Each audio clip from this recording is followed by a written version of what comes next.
दुनिया की निगाह में केवल ये शिव महापुराण की कथा का पंडाल है, पर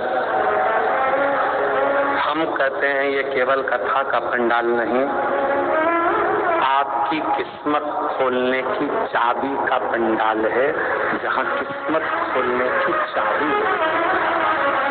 शंकर भगवान के शिवलिंग के नीचे का स्थान कुबेर का होता है, शंकर भगवान के कैलाश के नीचे का स्थान कुबेर की लक्ष्मी का होता है।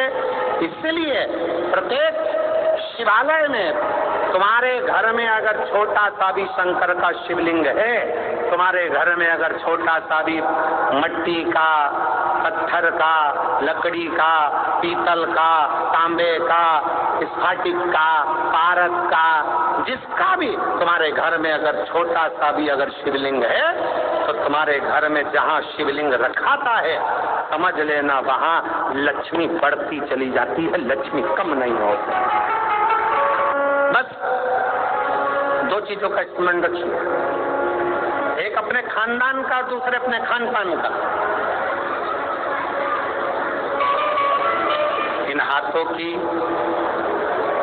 लकीरें अगर गलत हैं, ज्योतिषी आचार्य ने कह दिया कि ये रेखाएं तुम्हारी गड़बड़ हैं, ये रेखाएं गलत हैं, तो इन हाथों में जल का भरा हुआ एक लोटा पकड़ाओ, इस हाथों से शिव जी को जल चढ़ाना प्रारंभ करो, इन हाथों से शिव मंदिर में सफाई करना प्रारंभ करो, हाथों की लकीरें धीरे धीरे सुलझना प्रारंभ हो जाएंगी और तुम्हारा जीवन श्रेष्ठ हो जाएगा, जीवन श्रेष्ठ। ये भाग्य की रेखाओं में,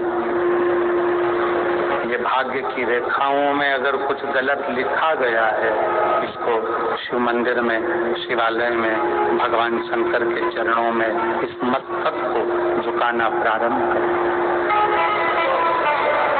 6 चीजें शिव महापुराण की कथा में पहुंचने पर गुरु के मुख से शंकर का गुणगान श्रवण करने पर 6 चीजें समाप्त हो जाती है। पहले नंबर पर शंका, जब गुरु कथा के माध्यम से हमारे भीतर की शंका को समाप्त करे तो समझ लो गुरु शंकर हो गया। गुरु शिव महापुराण की कथा के माध्यम से आपके भीतर के मोह को भंग करे तो समझ लो कि गुरु मोहन हो गया। मोहन मिल गया, शंका गई, शंकर मिला, मोह गया, मोहन मिला।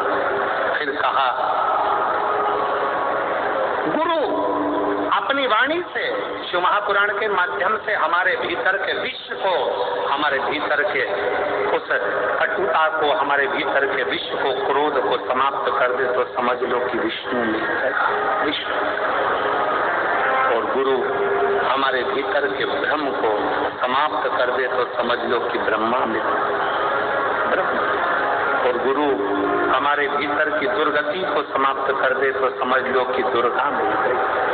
और गुरु हमारे भीतर के गुरूर को, हमारे भीतर के गुरूर को, हमारे भीतर के अभिमान को समाप्त कर दे तो समझ लो कि कोई गुरु मिल गया।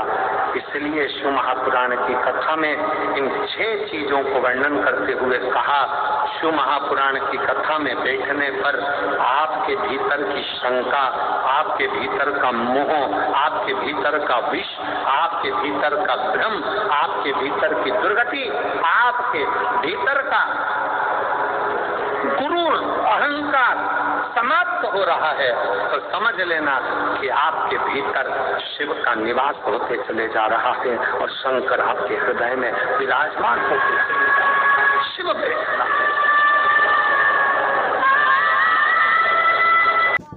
वीडियो में दी गई जानकारी आपको कैसी लगी कमेंट सेक्शन में ज़रूर बताइएगा, और आप यह वीडियो कहाँ से देख रहे हैं ये भी बताना मत भूलिएगा। यदि वीडियो अच्छी लगी हो तो लाइक शेयर सब्सक्राइब करना मत भूलिएगा। राधे राधे, श्री शिवाय नमस्तुभ्यम, हर हर महादेव।